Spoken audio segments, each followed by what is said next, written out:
forgot I ate a bunch of crackers. Now I'm really dry. just pelting the screen with debris.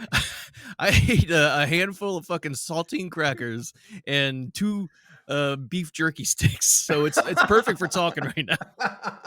Were those keto crackers though? No, just straight up saltines, baby. It's how I like them. That's it. Hello, everybody. This is Cinematic Suffering, and welcome to this eventful podcast. I'm Jason. I'm Clay. And what we watched and viewed was Devil's Island.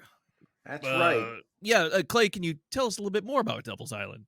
Devil's Island was filmed over the course of a week. In 2021 is when the film released, and it was helmed by a father and son duo. I learned this about them, Sean and Taylor King. They own their own little production company. And when I learned that about them, I looked at their promo reel on IMDb, and I couldn't even come up with a joke about it. I just thought that's pretty cool, man, that these guys are a father-son team and that they make low-budget horror movies together. Right. So, yeah. That's totally fucking cool.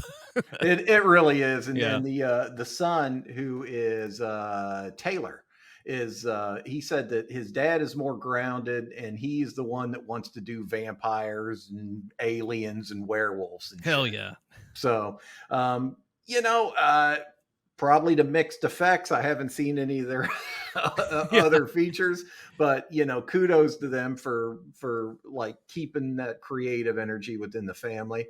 The film stars Elaine Alexander as our main character, Samantha. Chris John Sokoli plays Michael. Sorry for butchering that name. Pete Berwick, he lights up the screen as Mort, who I kind of consider the exposition golem of the game. Sorry, Jesus Christ. Movie. It's all one big game, bro. We're all in a game. And lastly, well, not lastly, but of note is Cliff Yates, which we can talk about a little bit later, who plays Sheriff Thompson. So the film was it was filmed in near Chippewa Bay on this island near the St. Lawrence River. And its claim to fame is Thousand Island dressing, which is an interesting fact. I didn't know that, and so that was a very interesting fact. But I read some article on it. Yeah, it probably stemmed from the one that you sent me. Okay, I'm just trying to locate it again, but I can't seem to. Oh, I can just go into our messages and actually pop it up. Technology, man. It's so advanced. I tell you, man. And you can tell we're some crackerjack researchers. Like a clickety click. We're going to film in 5 minutes. Go, go, go. What do we know about this? Well, we know Devil's Island. It's kind of a short feature film. I'm not even sure you would call it a feature. It's just kind of let's just call it a short feature film because it clocks in at an hour and 11 minutes. Yeah, barely long enough to be considered a film. Right. But I just want to go ahead and put on the brakes here and go ahead and give props to the watch through that we did for this. Guys, this watch, I will say I'm the most proud of this watch through that we did. And I really encourage you to go on the YouTube channel because that's where we have it. Oh, you probably saw in all our previous videos, we're referring to Patreon. That'll come later, but everything's up on YouTube.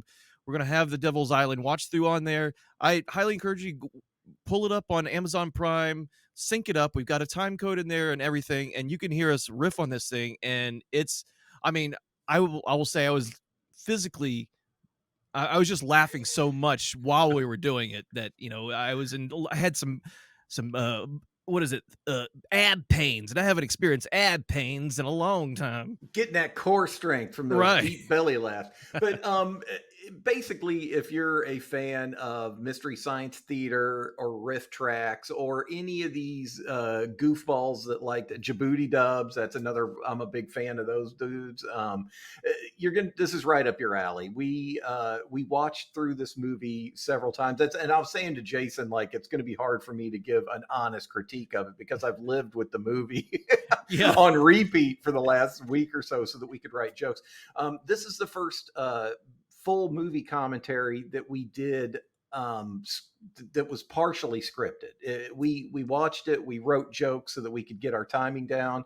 It's about, I'd say, almost 50-50. Yeah. There's a lot of jokes that we wrote, just full disclosure. There's a lot of jokes that we wrote, but there's a lot of stuff that we just came up with on off the fly. It's sometimes awkward and messy, but that's part of the magic. And we both had a great time, and I hope you enjoy watching it. So, if you got an Amazon Prime subscription, you can pull up the movie. Jason, as Jason said, he's got the timestamp to where you can queue it up perfectly and watch it with us as we crack wise about the Devil's Island. Yeah, that's it's been one of the. I mean, I've had a great fun experience this entire time, but this one, it felt like almost a game changer in a way. That is this how we're going to start doing it from here on out? We don't know, because it does take a lot of time and effort, and you have to have respect for the writers of Mystery Science Theater and Riff Tracks and Cinematic Titanic and everyone else who does this, because it's not easy, but when it's finally complete, even if it's half-assed, sometimes it's fucking fun. And Oh, so yeah, it's a blast, and it almost becomes like a third work in and of itself when you do that, and it does. Like when you're sitting there rewinding the same point of the movie 6 times in a row to get the exact timestamp, and writing and rewriting the script. It's hard to look at the movie in the same with the same kind of critical eye. Like if I was yeah. just watching this one time through, I'd probably be a lot more. I don't know. We try to not be mean to any of the movies that we watch and give them a really honestly, like, kind of fair shake, a Yeah. very gracious, I I think with the more smaller budget movies, I don't think we punch down all that much. We try to punch up as much as we can. We don't we have standards. We have lines we won't cross. yeah. Except for Veronica, when you got Danzig, he's a famous guy. He should know better. So, Well, and like we've had other, I mean, again, this is an obvious, like we revere these people that have gone before us, and have kind of blazed the trail. You can also kind of see how they've stepped in it a little bit, like Bill Corbett of MST3K and more recently Riff Tracks fame. He said that he really regrets some of the jokes that they made about the actress, excuse me, that played Lisa. So, excuse me, that played Lisa in The Room. Like that, some of their oh jokes were really mean spirited in the first run through that they did of the Riff Tracks yeah. commentary.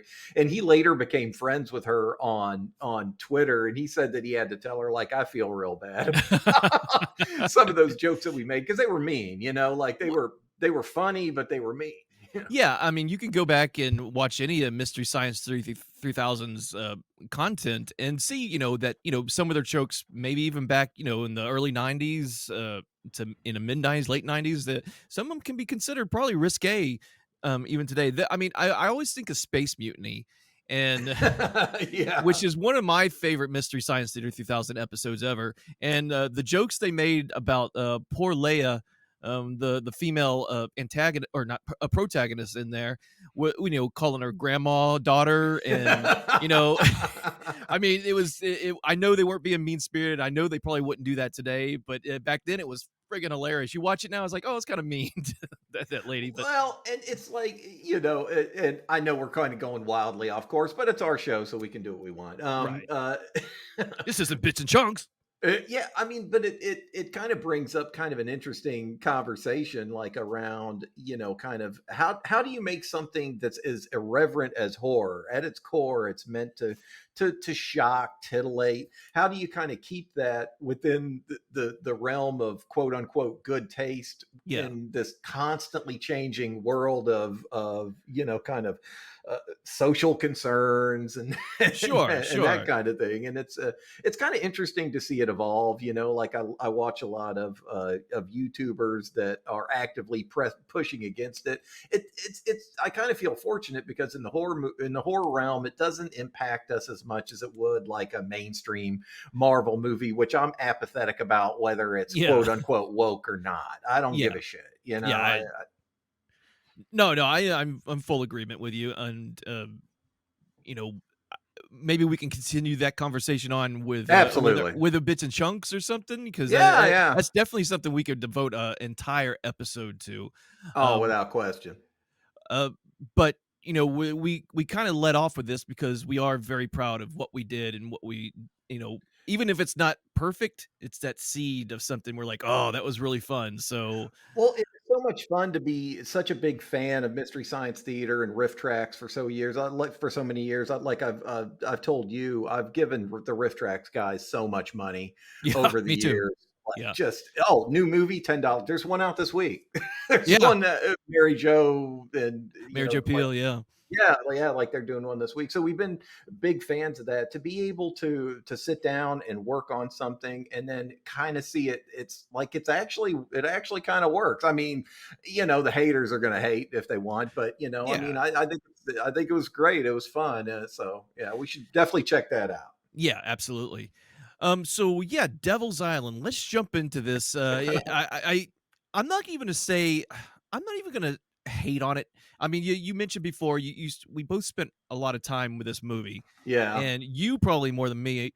Unfortunately, fortunately or unfortunately, I don't know who's lucky in that one, but uh, maybe that's for the best because then you can actually see the movie in through a couple of different eyes. Right, You right. see on your first watch through, you may be appalled and bored. And then on your second watch through, you're like, okay, I'm still somewhat bored, but I'm not as appalled as I was. Yeah, the and experience changes yeah, from and then by bored the to appalled or back. and back, it can go back and forth, but um maybe that gives us some kind of, a little more deeper insight into the movie, even though I think it probably doesn't warrant too much of a deeper insight into it, but It's it, it's an interesting movie in the fact that you're kind of sitting there scratching your head saying, why does this exist? Like it literally feels and looks like a bunch of B-roll of people driving their boat. There's driving, oh my God, like if you do a drinking game with this movie where there's somebody driving a boat, you're going to be puking on your shoes in 10 minutes.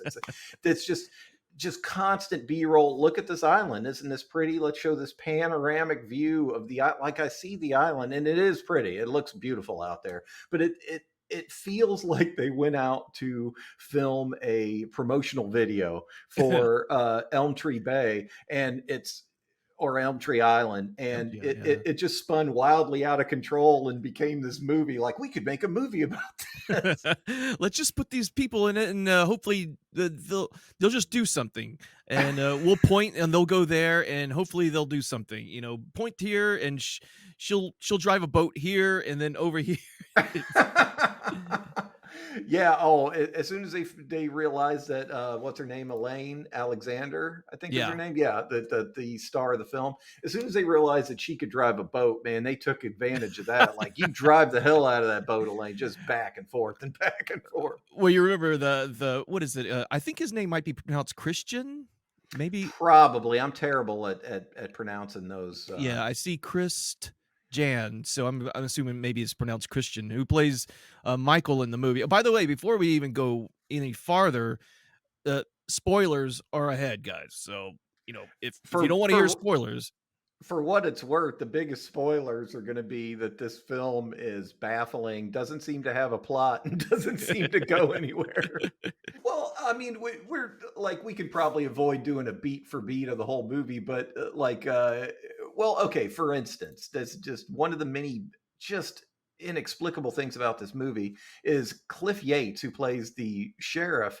Turns out he owns the island that they filmed this on. So I kind of wonder if they went to him and said, "Hey, can we film on your island? You can be in our movie." Like, well, what character? You can be the sheriff. Like, that sounds cool. So they used the sheriff, and I mean, I don't want to just assume I'd be a better actor, but could probably have done it a little bit better. I don't know, from that article I read, which is from, what is it, Spectrum News One, that's up in Watertown, New York. Yeah, it's an obvious local news Yeah, affiliate. Yeah. and it seemed like, oh well, uh, they were just going to give him a bit part, but really that's kind of a major part that was in the movie, is the No. sheriff. Yeah, he's Um, in it about as much as the antagonist. right, exactly. And I didn't have that big of a problem with him. I knew he wasn't probably a natural or a trained actor or anything. But when he was reacting to the dead bodies of the grandparents in the dining room in the library, whatever it was, he, it was hilarious. And I don't think any other actor could have pulled it off like Yates did, man. He just the expression on his face was like, "Ah! Ooh," and he just came storming out, and that's when we just exploded in laughter when we were watching this movie. Well, you talk about a movie that leaves. Not only does it leave it up to your imagination, like who the victims are, but it leaves it up to your imagination on why they were, if they were or even if they were murdered, not why they were murdered. Were they murdered? Right. Yeah. And if so, what? Like I've never, well, I don't want to say never. I've rarely seen a movie that didn't seem to have any kind of through line as far as the plot goes. There was no. It was just incomprehensible that they couldn't have written this a little bit more. I mean, there's plenty of time. They had plenty more time. They had at least 20 more minutes to do this. But they said, "Let's fuck it. We're good at an hour 12 or hour 11." But like that is one big red herring. that said, again, this has always been a complaint of mine through some of the films we've already seen is the tone of the movie was odd because we see some scenes of Samantha, who's that's the her character's name, right? Yeah, Elaine's Elaine. character's name. Samantha arrives in Devil's Island. What 3 years later, right? Yeah, 3 years after the sheriff finds the rotting corpses of her grandparents. Of her grandparents, and it's like she's just getting there now.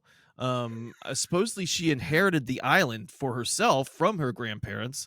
But there's some weird things where she's muttering to herself, she's stumbling, falling down, and it's work. It's almost like a slapstick kind of comedy. I made a comment. I was like, does she think did she suddenly turn into Chevy Chase or something? It From makes SNL. it does and it doesn't make a little more sense if you watch the promo reel of the directors. Their other work is out and out silly. Like it Okay. knows it's silly. This movie couldn't really find its tone at all. Like the lead actor, they gave her nothing to work with, and I kept wanting her to become like this apathetic kind of goth chick. That's kind of how she came across to me Yeah. initially. Just kind of that, the quintessential kind of apathetic, just not dead eyes, but just like couldn't care less. But they never Yeah. really played that up, and then it would be contrary because they'd show her dancing goofily for no good reason. Like you could tell when they ran out of ideas, they'd say, "Well, dance," and you could tell she wasn't much of a dancer and she didn't feel very comfortable, but she was still doing it. It was a very weird movie. It was a very weird movie. There's a lot of padding in the movie. The montages are a good example of padding. There's other kinds of padding, but there are a significant amount of montages in this film. The dancing montages being the really odd ones, where it's that tone. It's like she's dancing around to this music and, looks like she's having the time of her life. And And it and why? Like I don't maybe she hated that they alluded or said that she came from Vegas, so you're kind of like, well, I've never seen somebody that enjoys their solitude as much as Sam does, and just a bunch of like it's I don't know, it's one of the things that I find charming about quote unquote bad movies, which is pretty much dominates what we watch, is that there's an earnestness to it, but there's also a baffling quality where you're just as an audience member and as a creative, you're thinking like, what were you what were you even going for this?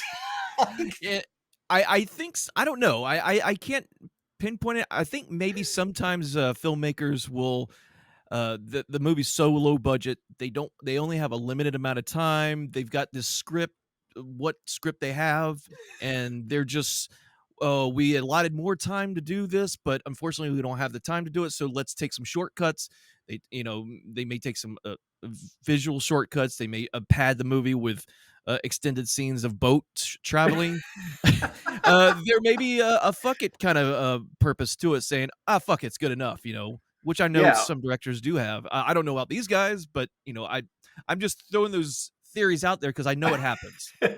Yeah, I mean, like, you can't help but think that a lot of the B-roll made it into the final Yeah. edit of the movie because and what's funny about it is just there's a lot of moments of accidental comedy, and we didn't bring it up during the initial commentary that we did, but Sam, the lead character, will drive that damn boat back and forth, and she comes back each time with one little bag of groceries. Like it's a, nowadays if you came back with that much, that's like $80 worth of groceries. But it's like you'll save gas if you get three, maybe four bags of you groceries. get a whole bunch, and bring it back with you. Right. So Uh, there's that, and then there'll be a tense, quote unquote tense moment where there's an intruder in the house. She inspects things a little bit and then just kind of shrugs and goes back to bed, and then right. we cut to the next morning. It's a She's slurping odd. down a hot cup of joe like nothing's wrong, swiping the sleep out of her eyes.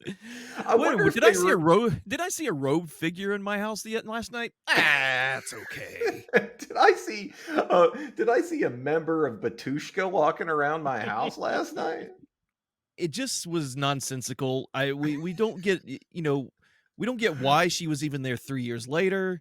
We don't get why she's being stalked and harassed, and and then when we don't know who the killer, I don't know. I guess he's a killer. We didn't see the bodies in the first part, um, but we knew it was him the entire time. But which we can say now it's Michael Christian, the guy Yeah, that it's the one guy that they introduced that it could be. There's no right. There's no one else in the film that it could. I mean, if they introduced someone brand new who was the killer, it would made. I mean, probably made as much sense as having Michael as the killer, to be honest. But it was the buildup. It was just like I remember, like the last, the last little section of the movie where you see him walking into the house. You don't see him yet. You just see his hand with a knife, and we're like, yes, it's Michael. It's It's Michael. Michael. It's It's yeah, Michael. who's It's who's Michael. wearing the same shirt from the last scene and is built and has the shuffling gait of Michael. It's obviously Michael. We never learn why he's trying to murder her.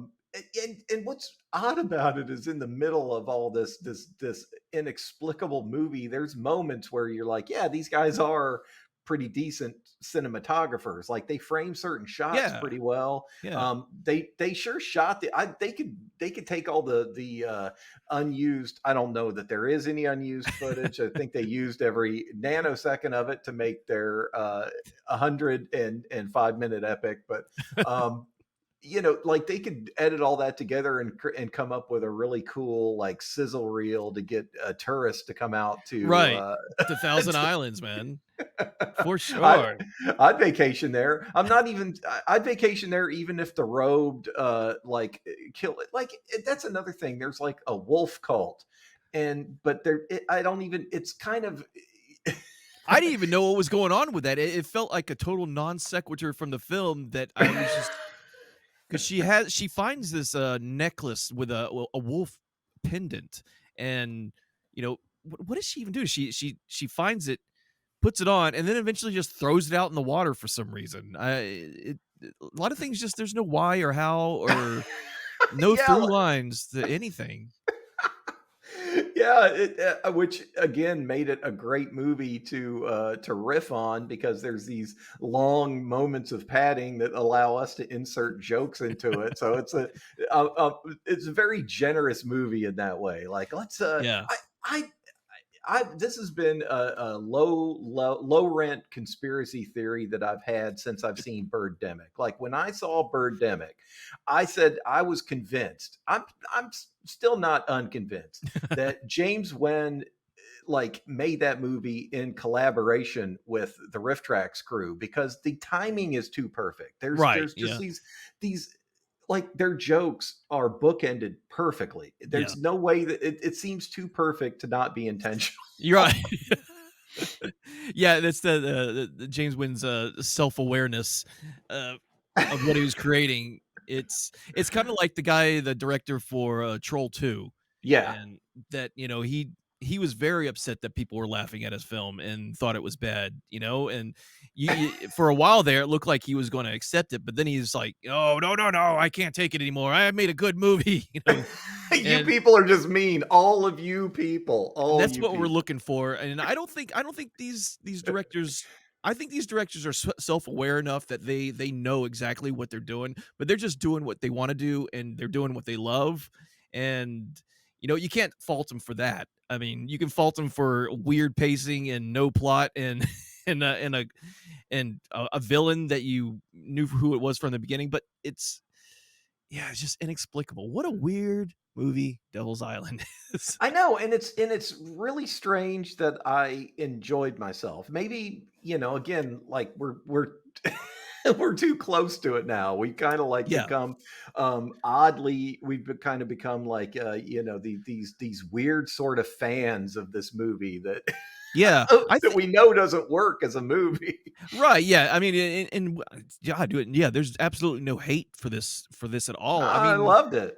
there's some movies I've had complete total contempt for, and we've Leave. watched them, and yeah, Leave is one of them, but that was a highly produced, slick film, and it failed on all corners, but and we even watched it. Even if you don't know, Clay and I did. We were doing cinematic suffering a couple of years ago. So there's like 14 episodes where we're looking at Netflix horror movies from A to Z. We didn't exactly get that far. I think we got into the A's, and then we gave up the ghost because we couldn't take it anymore. But there's some voraciously contemptible films that are on Netflix that should not be anywhere available to the public. But Yeah. that said, Devil's Island, I mean, it's good for at least one watch through with your friends. Again, all these movies, I would never suggest you sit there by yourself and watch it. Have someone close to you, someone you can laugh and live it up with. Have a drink every time they take a boat ride. It's just so. Moderate a little. Have a drink every time they have a montage. We have to mention there's a dancing montage. There was a rummaging montage. Rummaging, yes. Rummaging where she's looking for stuff with a quirky music in the back. Home Alone. The Home Alone montage where she's devising traps and devices to catch whoever's trying to infiltrate her house. And yeah, I mean, it was Yeah, amazing. it really was. You could like the creativity of the filmmakers were, what do we have in this cabin? You could you could tell that they just rummaged through, because like the set didn't feel like a set. It felt like a lived-in house. Like Yeah, it had this warmth and odd bric-a-brac that only an older island person would have in their house. They did right, not go and buy that stuff and make a set. They ran somebody out of their house for a week and right. filmed there. You could tell. And I'm wondering if it was Cliff Yates, Cliff Yates' actual house, because he said he owned the island. So Yeah, I'm it is either his house or somebody that he knows well yeah. enough to move them out of their house for a week. Yeah, but, I can understand, Mr. Yates. I don't know him personally, so I'll just call him Mr. Yates. Uh, he seemed to he obviously enjoyed it from the article that we read. Yeah. Like I said, it's on Spectrum Local News up in New York. You can look it up on the internet, if you wanna read it. And he truly enjoyed seeing the movie making process, and I know people that have never seen that process and are fascinated by it, and I understand why, because it's work. Even for a low budget film like this, it's a lot of work. And you said Oh right, yeah. they did it within a week, and I think Yates or someone said that even though they had like a week, every day was like 20 hours. Yeah. So, Yeah, uh, it's and that's the thing. Like, I mean, you and I are not necessarily like, I don't want to sit there and say that we're experts and we're insiders in the film industry, but we've done enough creative projects that we have kind of a very surface level understanding of it, at least. And just even the small DIY projects that I've worked on and done that are laughably low budget, like just like not B or C. We're talking whatever letters are further down Right. the alphabet. Like just dog bone tired by the end of the day because Yeah. you've just been lifting stuff. You've been, and there's a certain amount of manic adrenaline that's going through your brain. Like, oh, we need to do this scene Yeah. next, and we need to. So, I mean, and I think that that's one thing that I hope comes through is that we totally respect the craft, even if Yeah. the end product is somewhat questionable. Right. Yeah, it's like, I admire the work that people can, have into it. Some people can only work on weekends. Some people have a full job, but they wanna work in the industry, and, when you have that, like, oh, when I hear that a production like this is only a week long, I imagine people are taking vacation time from wherever they work, or, so they have to have everything done in that week, and if that means working 20 hours a week, so be it. And Well, if and you understand that as being a traveling musician at different spots in your past that you got to shoehorn that into the stuff that pays the bills, whether you want to or not, even though it's the thing that you're the most passionate about. Yeah. It can't step on the thing that makes you a living. So Right, exactly, yeah. it's tough as a working artist. It really is. Yeah. It is. I wish I was a working artist, but I'm not. But, I love to live vicariously through the people that can do it, whether it's through these filmmakers or what you do for a living, or my friends who are in full-time bands that can travel freely without having to worry about a full-time job. Yeah, yeah. So, yeah, that's one of the fun things about this project for me is it is yeah, we poke fun of it, but I have a genuine admiration for these films because they live outside of the normal ecosystem of any other movies, excuse me, while a lot of the internet is just like insanely in my mind preoccupied with the Little Mermaid or the Right, or Ant-Man 3. I'm like, no, man, I care about Devil's Island. I'm right, looking forward to checking out the death metal movie, yeah.